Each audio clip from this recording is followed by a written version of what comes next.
meaning to review Black Lagoon for a while now. It's finally time for me to give you my opinion on this anime classic. This isn't the usual comedy action harem formula my channel is so oversaturated with, but we're dealing with a pretty brutal, somewhat realistic interpretation of mercenary life. I just don't get it.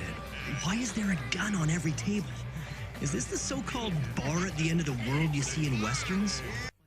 Well, even if the show tries to be serious and grounded in reality, it is still a bit silly in its display of gunslinger action. Now before you get angry, no, I'm not hating on the anime. By the contrary, I like and respect it for what it is. That being said, I have a few small remarks on its action and story structure. If you're acquainted with the action genre, you may have had this title be recommended to you before, and with good reason. When it comes to anime, Black Lagoon is the best representative of gunslinger action. Wow, you've bulletproofed the bar, huh? Yep, it can handle up to 50 caliber. Revy! What I don't like about its numerous fight sequences, though, is how the law of gravity is being ignored when it comes to Revy. She's the main character of the show, and a badass sexy warrior, on whose shoulder the whole franchise made a name for itself. However, no matter how visually engaging and awesome her fight sequences are, sometimes the show takes a bit too many liberties in regard with her combo moves. It makes it a bit too unbelievable for me not to question how things actually work in this grounded and brutal reality. How'd she... As I said before, not much gravity when it comes to jumping and other weird acrobatic moves, but that aside, I have no other issue with the action. This looks good and it's incredibly engaging and fun to watch. Revy has an amazing body. This room is filthy. Revy, are you gonna sleep all day? Now I say that a lot when it comes to anime cliché, but this time it is a rather proportionate figure. Usually I like the skinny, sensitive, with big boobs, pale looking waifus. So it came as a surprise, even for me, on how much I ended up enjoying this fine looking woman.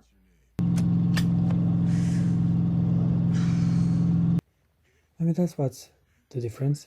Revy is a full-grown, mature lady with the hips, ass, and tits to prove her age.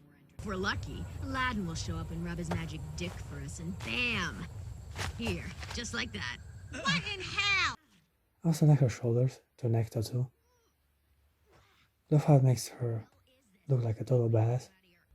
But I preferred if she had a tattoo on her hips and belly. But I guess she wanted to present herself as a tough, independent woman.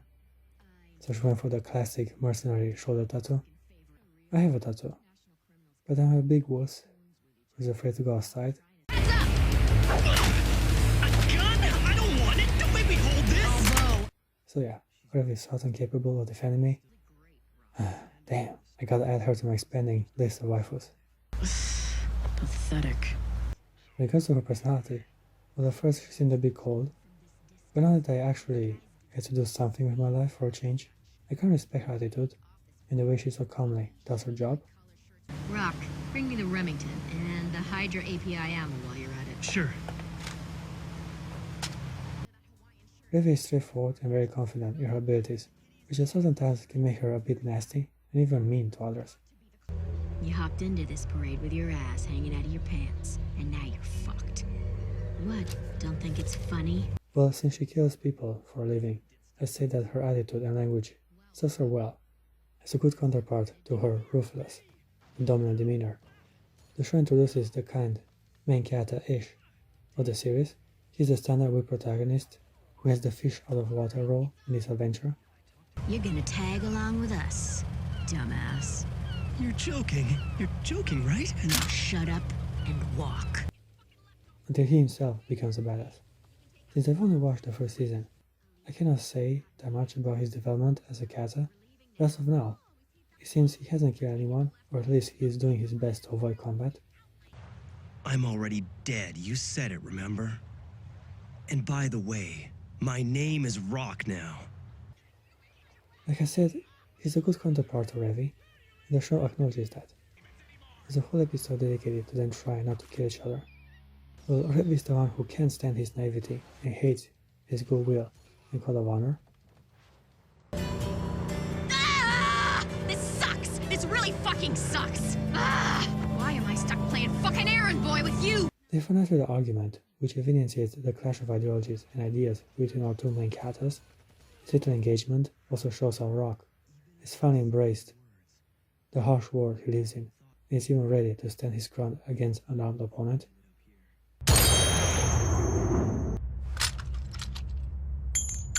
See that? There are some problems you can't solve with a gun. Which shows he has grown from an average insecure guy to a badass mercenary. The show has a lot to offer in recovery faction, and even character development. Black Lagoon presents a complex adventure where the illusion of a safe world gets shattered by the realization of an existing, harsh and unforgiving reality. Now before I get too melancholic, I have to also address yet another small misstep that I took, and I'm referring to the episode structure. The first two episode arc serves as an introduction to this weird world of mercenaries, and we have Rock as the main character to navigate these troublesome waters. It worked just fine. It set the stage for the many more action-packed, brutal adventures that are yet to come.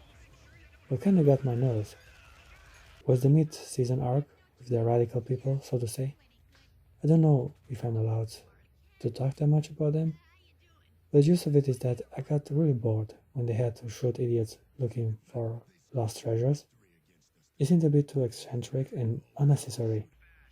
We already have a brutal cartel and other drug gangs to deal with, therefore there's no need for these stereotypical bad guys. It just came off as comical and kinda lazy, and lay waste to the established atmosphere of a grounded reality and gore, which was done so skillfully in the first episodes. The weird extremist arc aside, we have some awesome and compelling storylines to follow. I really enjoyed the second half of the anime. It elevated the experience from enjoyable to unique and engaging. First of all, we get a match for a ruthless female warrior. Our gang has an escort mission. They have to transport and protect some rich little brat. Little do they know that his maid is on his way to claim him back. This is no ordinary maid, however, but a cold-hearted kill machine. Again, her fight sequences are a bit exaggerated. I mean, I get the gist of it, down to show how badass this chick came to be. But it just seems a bit too much, as she easily manages to overpower such unfavorable odds.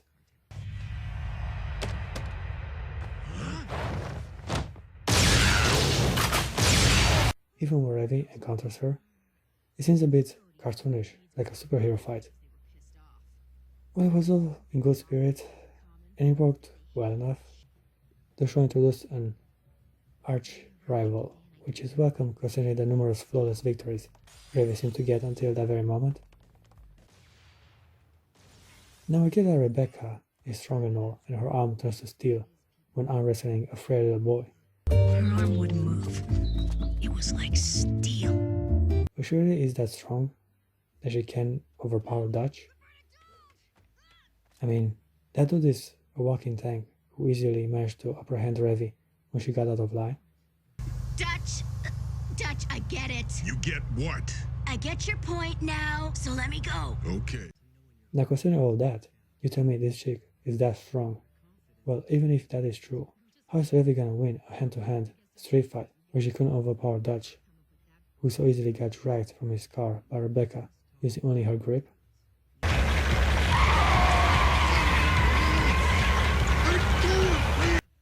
A bit of inconsistency here and there. Still, it was a lot of fun to see them have an over-the-top 80s action hero fight. I'll kill her. I swear I'll kill her. The last arc in the first season was my favorite. It is a lot more grounded, and there are more parties involved. There's also a political angle about some war in a tropical country. I like this one because the main players are just part of a bigger event, which makes their movements be more reactionary than just pursuing their own interests. Even Rock gets to put his mind to the task and prove he's a valuable asset to the team, who can keep his cool and maintain his posture when faced with imminent danger. Here's where we get to meet the Chinese chick with knives. I like her, as she has a weird accent and can rarely speak cohesively about anything. It reminds me of how I was in Germany a few years back. Oh, he sounds like a real idiot. So yeah, John English is a pretty good nickname. She and Revy start a catfight, which was kinda inevitable, considering how Revy is rather dominant and territorial. My English not very good because I am pure Taiwanese. Maybe you'd like for me to skin your ass, bitch? Her boss might be a woman who happens to look like Integra Helsing, but she ain't around her that much to become a nuisance. Revy picks fights with all the female fighters she encounters. Even when they went to that weird monastery, she was ready to trade blows with a blonde nun armed to the teeth. Step off, Edda. Let's see how much you talk with a hole in your head. Alright, this was Black Lagoon, a very captivating and fun experience. I give Black Lagoon an 8.5 out of 10.